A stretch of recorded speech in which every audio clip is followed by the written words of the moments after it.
بسم اللہ الرحمن الرحیم۔ آج میں ایک انتہائی اہم موضوع پر گفتگو کرنے والا ہوں اور یہ دیہات میں رہنے والے لوگوں کے متعلق ہے۔ ایک وہ وقت تھا جب ہر طرف یہ تاثر دیا جاتا تھا کہ دیہات کے لوگ بہت پرسکون زندگی گزارتے ہیں، صحت مند ماحول میں رہتے ہیں، پرافضا ان کا ماحول ہوتا ہے۔ لیکن جو وقت گزرتا جا رہا ہے، پاکستان کو بنے ہوئے 72-73 سال ہو گئے ہیں، لیکن مجھے افسوس سے کہنا پڑتا ہے کہ اس وقت اگر کوئی سخت پریشانی میں مبتلا ہیں تو وہ دیہات کے لوگ ہیں، اور شاید کچھ لوگ تو ایسے ہوں کہ وہ رات کو پرسکون نیند بھی نہ سو سکتے ہوں۔ اس کی وجوہات کیا ہیں وہ میں آپ کو بتاتا ہوں۔ گزشتہ کچھ دنوں پہلے ضلع رحیم یار خاں کے ایک قصبہ فیروزہ میں ایک بھتیجے نے اپنے سگے چچا کو اراضی کے تنازع پر قتل کر دیا۔ اس کے علاوہ روز بروز اراضی کے تنازعات میں قتل و غارت گری کا ایک سلسلہ شروع ہوا پڑا ہے، لیکن افسوس یہ ہے کہ کوئی بھی اس کے اوپر توجہ دینے کے لیے تیار نہیں ہے کہ آخر کیا وجہ ہے کہ اراضی کے معاملات پر جو اتنی قتل و غارت ہو رہی ہے اس کو ہم ٹھیک کریں اور اس قتل و غارت گری کو ختم کریں۔ میں آپ کو کچھ ایسے واقعات بھی بتاتا ہوں۔ قصور میں 3-4 ماہ پہلے ایک چھوٹے بھائی نے اپنے بڑے بھائی کو اور ساتھ ہی 4 بھتیجوں کو، جو کہ بڑے بھائی کے بیٹے تھے، اراضی کے تنازع پر قتل کر دیا۔ یہ میں آپ کو مختصر تھوڑا سا جائزہ بتا رہا ہوں۔ اس کے علاوہ پارا چنار میں اراضی کے تنازع پر 14 افراد قتل ہوئے۔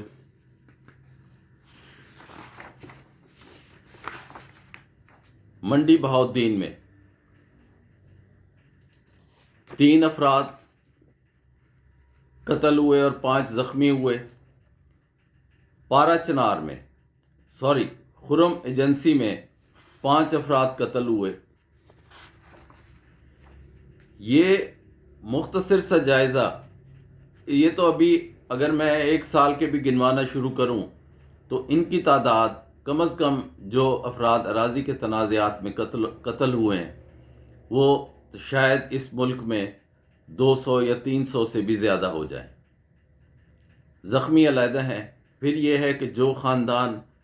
مقتول کا ہے وہ بھی تباہ ہو جاتا ہے، اور جو قاتل کا ہے وہ بھی تباہ ہو جاتا ہے، اور مقدمے بازی کا ایک لا امتناعی سلسلہ شروع ہو جاتا ہے،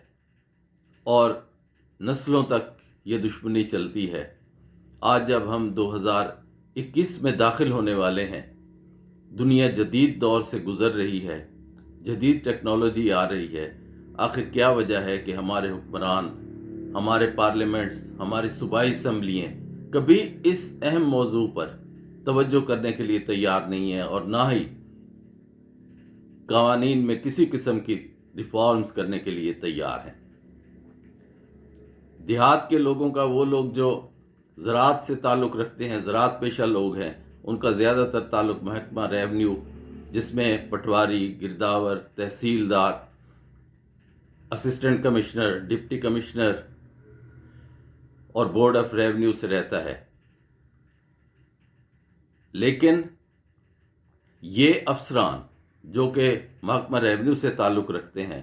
اپنی ڈیوٹی، اپنے فرائض صحیح طور پر سر انجام نہیں دے رہے، بلکہ کرپشن اس قدر اس محکمے میں سرایت کر چکی ہے کہ جس کا نتیجہ یہ ہے کہ روز افزوں قتل و غارت گری اور قبضہ گروپس اور اس میں اضافہ ہوتا جا رہا ہے۔ محکمہ زراعت کے 3 خاص قوانین ہیں، جس میں پہلے نمبر پر لینڈ ریونیو ایکٹ، دوسرے نمبر پر لینڈ ریونیو رولز، اور تیسرے نمبر پر لینڈ ریکارڈ مینول ہے۔ اگر ان تینوں قوانین پر صحیح طور پر عمل درآمد ہو جائے، نیک نیتی سے اس پر عمل درآمد ہو جائے، تو شاید یہ قتل و غارت گری میں کافی حد تک کمی آ جائے۔ اب میں آپ کو بتاتا ہوں کہ لینڈ ریکارڈ رولز کے رول 39 اور لینڈ ریکارڈ مینول کے باب 9 کے تحت پٹواری رجسٹر خسرہ گرداوری جس میں ہر 6 ماہ کے بعد فصل خریف اور فصل ربی، اس کا اندراج خسرہ گرداوری میں کرتا ہے۔ خسرہ گرداوری کے کئی کالم ہیں جس میں مالک کا نام، ہر مستطیل کے ہر ایکڑ پر مالک کا نام لکھا جاتا ہے، جو کاشت کر رہا ہوتا ہے اس کا نام لکھا جاتا ہے، جو فصل کاشت کی گئی ہے اس کو لکھا جاتا ہے کہ اس ایکڑ پر اتنے حصے پر یہ فصل کاشت کر دی گئی ہے۔ لیکن افسوس یہ ہے کہ عرصہ دراز سے خسرہ گرداوری صحیح طور پر درج ہی نہیں ہو رہے۔ جس طرح مشترکہ کھاتہ میں ایک کھاتہ میں کئی حصے دار ہوتے ہیں، خسرہ گرداوری کے پہلے کالم جہاں پر مالک کا نام لکھا جاتا ہے وہاں مقبوضہ مالکان لکھ کے وہاں پہ نیچے ایزن کر دیا جاتا ہے، اور کاشت میں بھی وہی لکھ دیا جاتا ہے خانہ کاشت میں، اور جو فصلات کے خانے میں ہے جو پچھلی دہائیوں سے ایک روٹین کپاس، چنا، گندم یہ لکھ کے فارغ ہو جاتے ہیں، جبکہ پٹواری کی ڈیوٹی یہ ہے کہ ہر فصل کی کاشت کے وقت جو ربی کی ہے وہ 1 مارچ سے 30 مارچ تک اس کے لیے لازمی ہے کہ پورے اپنے موضع کے ہر ایک ایکڑ کا سروے کرے اور دیکھے کہ یہ اس مستطیل کے اس ایکڑ پر کس نے یہ فصل کاشت کی ہے اور کون اس ایکڑ کا مالک ہے۔ نمبر 2، اس جو گرداور ہے اس کے لیے بھی لازمی ہے کہ وہ اس کی چیکنگ کرے اور دیکھے کہ کیا پٹواری نے صحیح طور پر اپنے اندراجات کیے ہیں۔ اسی طرح revenue officer, assistant commissioner, deputy commissioner, ان کے لیے لازمی ہے کہ یہ خسرہ گرداوری کے اندراج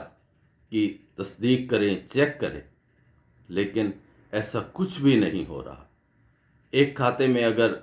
50 حصے دار ہیں، 100 حصے دار ہیں اور صرف مقبوضہ مالکان لکھ کر نیچے والے خانے تمام میں ایزن کر دیا جائے تو کیسے پتہ چلے گا کہ اس ایکڑ کا مالک کون ہے، اس ایکڑ کو کاشت کس نے کیا ہے، اس ایکڑ پر کون سی فصل اس دفعہ کاشت کی گئی ہے؟ ایسا کوئی سلسلہ ہمارے دیہات میں نہیں ہو رہا، جو کہ قانون کی صریحاً خلاف ورزی ہے۔ اس کے علاوہ لینڈ ریکارڈ ایکٹ کی دفعات 129 تا 132 کے مطابق انگریزوں نے ہر مربع بندی پر، ہر مستطیل پر پتھر لگا دیے تھے جسے ہم حد بندی پتھر کہتے ہیں، اور پٹواری کے لیے لازمی تھا کہ جب وہ خسرہ گرداوری کا سروے کرنے جائے ہر علاقے میں تو دیکھے کہ آیا وہ مربع بندی کے وہ پتھر لگے ہوئے ہیں، مستطیل کے وہ پتھر لگے ہوئے ہیں، مواضعات کی حد بندی کے وہ پتھر لگے ہوئے ہیں کہ نہیں لگے ہوئے۔ اس وقت وہ پتھر جو آج سے 100 سال پہلے لگے تھے، افسوس کی بات یہ ہے کہ آج وہ پتھر سرے سے ہی غائب ہیں، اور پٹواری صاحبان جن کے لیے لازمی ہے کہ ہر 6 ماہ کے سروے پر وہ اس پتھر کو چیک کریں، اور لازمی ہے ریونیو آفیسر کے لیے کہ وہ پٹواری کے اس سروے رجسٹر میں چیک کرے کہ آیا وہ پتھر موقع پر موجود ہے۔ اگر وہ پتھر موقع سے غائب ہو جاتا ہے تو باقاعدہ یہ فوجداری جرم ہے کہ یہ کس نے وہ پتھر اکھاڑا ہے، لیکن اب پتھر غائب ہو چکے ہیں اور وہاں سے پتھر غائب ہو چکے ہیں، اور اس وقت میرا خیال ہے کہ زیادہ تر پتھر ہیں ہی نہیں۔ اب وہ جو حد بندی پتھر ہے اس کی اہمیت اس لیے بھی زیادہ ہے کہ اکثر یہ دیکھا جاتا ہے کہ قلعہ بندی ایکڑ، مستطیل یا مربع میں کہیں پیمائش زیادہ ہو جاتی ہے، کہیں پیمائش کم ہو جاتی ہے، جس سے لوگوں کے تنازعات زیادہ ہو جاتے ہیں، اور انہیں یہ پتہ نہیں چلتا کہ یہ جو ہمسایہ ہے اس نے میری 20 فٹ پر قبضہ کیا ہوا ہے میرے ایکڑ کے، اس نے میرے 10 فٹ پر قبضہ کیا ہوا ہے، حتیٰ کہ 2-2 3-3 فٹ پر بھی لوگ ایک دوسرے کو مرنے مارنے پر تلے ہوئے ہوتے ہیں۔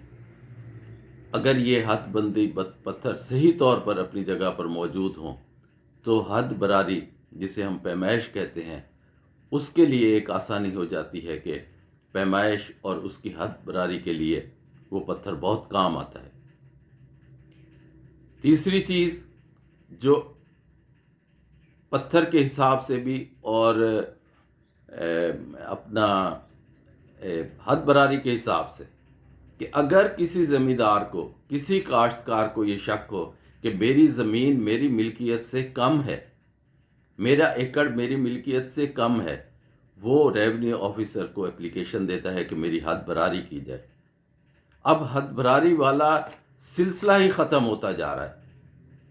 کوئی اپنے دفتروں سے اٹھنے کے لیے تیار نہیں ہے۔ اس کا نتیجہ یہ ہے کہ یہ قتل و غارت ہو رہی ہے، اور جو حد براری کا طریقہ کار land revenue act, land revenue rules اور لینڈ ریکارڈ مینول میں درج ہے وہ وہی ہے جو انگریزوں کے دور میں تھا۔ لیکن آج جدید ٹیکنالوجی چل رہی ہے، لیزر ٹیکنالوجی چل رہی ہے، گوگل ارتھ چل رہا ہے، لیکن ہمارے دیہات کے لوگوں کو یہ ٹیکنالوجی، ہمارے آفیسرز کو، ہمارے ریونیو سٹاف کو یہ ٹیکنالوجی دی ہی نہیں جا رہی کہ وہ موقع پر آئیں، فوری طور پر حد براری کریں، اور جس کے قبضے میں زیادہ زمین ہے وہ بغیر قتل و غارت کیے، بغیر لڑائی جھگڑا کیے اس کو واپس دلوا دیں۔ لیکن اس پر توجہ کرنے کے لیے اور جو اس معاملے میں ریفارمز کرنے کے لیے جدید ٹیکنالوجی محکمہ ریونیو کو دینے کے لیے کبھی ہماری حکومتوں نے توجہ نہیں کی۔ اس کے علاوہ زراعت پیشہ افراد جو زراعت سے تعلق رکھتے ہیں، ذمہ دارہ کرتے ہیں، جو اس ملک کی معیشت میں ایک اہم کردار ادا کر رہے ہیں، راتوں کو جاگ جاگ کے محنت کرتے ہیں، پانی لگاتے ہیں، لیکن کھاتہ مشترکہ ان کے لیے ایک دردناک عذاب بنا ہوا ہے۔ جب کھاتہ مشترکہ کا مطلب یہ ہے کہ ایک کھاتہ، اس میں کئی لوگوں کے نام اندراج ہوتے ہیں، 50 بھی ہوتے ہیں، 20 بھی ہوتے ہیں، 30 بھی ہوتے ہیں، حتیٰ کہ 100 ہوتے ہیں، 1200 کنال کے،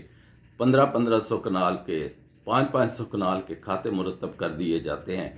اور اس میں وہ سب جو اس کھاتہ شریک ہوتے ہیں لوگ، وہ اس میں حصہ دار شمار ہوتے ہیں۔ اب وہ حصہ دار کیونکہ خسرے صحیح درج نہیں ہو رہے، حد براریاں صحیح طریقے سے ہو نہیں رہی، پتھر غائب ہو چکے ہیں، اس کا نتیجہ یہ نکلتا ہے کہ جس کا دل اس کھاتے میں سے کرتا ہے، جس کی قیمتی زمین پر آ کر قابض ہو جائے، کوئی اس کو پوچھنے والا نہیں ہے۔ ہماری عدالتوں میں اکثر یہ معاملات گئے ہیں، وہ کھاتہ شریک کے خلاف کارروائی کرنے کو بھی تیار نہیں ہے۔ وہ کہتے ہیں جائیں پہلے آپ کھاتہ تقسیم کرائیں، اس کے بعد آپ اپنی زمین کا قبضہ لیں۔